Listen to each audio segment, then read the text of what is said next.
Hey everybody, my name is Spaz, and I'm a CD junkie. But guess what? I'm not going to talk about CDs on this episode. I'm going to show you another one of my more recent obsessions. I guess it's not really an obsession, but it could be. It could turn into one. Now everybody knows CDs, of course, are my main obsession, and I'm really into comic books. So what happens when you cross music with something that's kind of the size of a comic book? That's right. You get sheet music. And I've been collecting some sheet music. I'm not going crazy because they're not really cheap, but they're not expensive, at least now. I mean, maybe I'm going to turn this into a crazy internet trend, YouTube sheet music videos. But I'm going to go through the sheet music that I have. I only buy sheet music of songs that I absolutely love or artists that I love. Usually they're both, one and the same. All these have been bagged and boarded, so I'm just going to show you the covers. We're going to start off with Bridge Over Troubled Water, Simon and Garfunkel. What a beautiful song. Almost every version I've heard has been great, including Elvis. But, of course, nothing touches the original Simon and Garfunkel.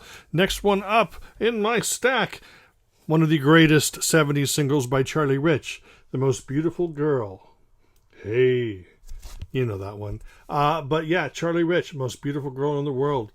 I love the song, and usually when it comes up on Shuffle Play on my iPod, or my iPhone, I'll just go back and repeat it maybe 2 or 3 times in a row. It's a classic 70s song, reminds me of being young and happy.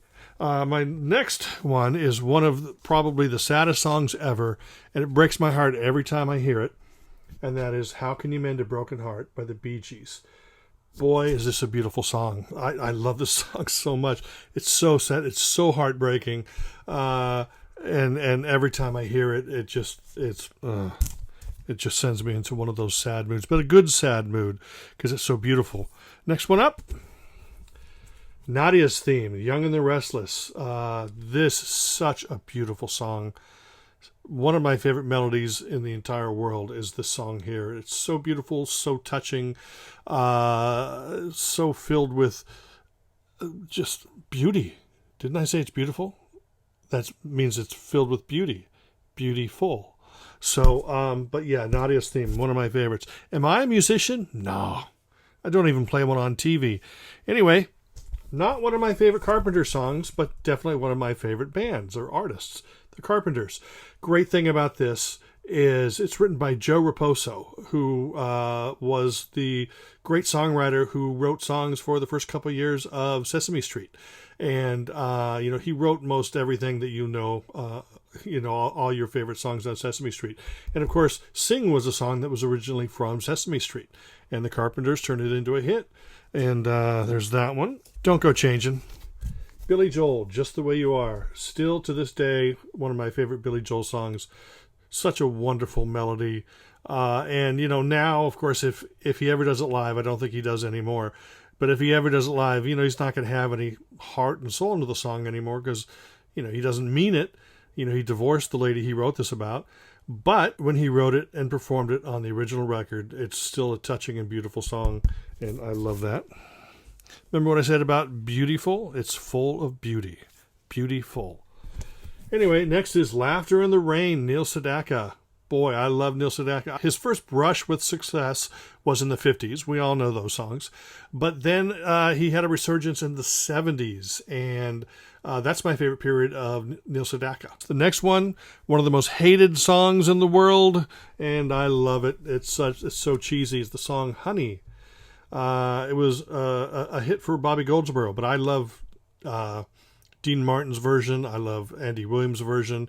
There are versions out there I don't care for, and it's cheesy. Yes, I think it was voted like the worst song ever. I don't know why. Shut Up, You Face is worse than this. And anyway, Honey by Bobby Goldsboro. Alone Again Naturally, Gilbert O'Sullivan. Gilbert O'Sullivan, an incredible artist today.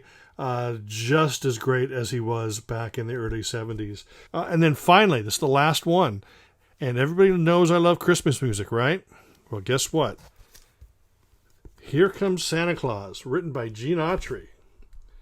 And it actually gives you a list right there of people who had performed it up until that time. I haven't taken this out to see what the year is and stuff, but it was such a joy to get this. If I had found sheet music for Silver Bells, I think I would have just melted, because Silver Bells is actually my favorite classic Christmas song. But Here Comes Santa Claus, written by Gene Autry, the sheet music for it. Very happy to find that. I'm going to be searching for sheet music. I'm not going to get on the internet and track things down, but if I come across it and it's a song or an artist that I love, I'm definitely going to buy it. I'm kicking myself because the last time I was in Texas, I was in a record store and they actually had the songbook for Let It Be, the Beatles, and the songbook for Wings Greatest. And both of those fell in the $15, $20 range, I think, and I still kick myself for not getting them, because since I'm going to cause such a big sheet music craze with this video, all the sheet music, the prices are going to rise. No one's going to care about vinyl anymore. I'm here at the beginning of sheet music mania. So, but anyway, that's it. I just wanted to show you some of the stuff I've been collecting. If you collect sheet music, let me know. And, if there's a place where you think that I can find some stuff online for fairly cheap, definitely let me know that as well. And, but otherwise, that's it. Just wanted to share a little bit of fun with you. And I appreciate you hanging out for a little while. Anyway, that's it. Thanks. Smell you later.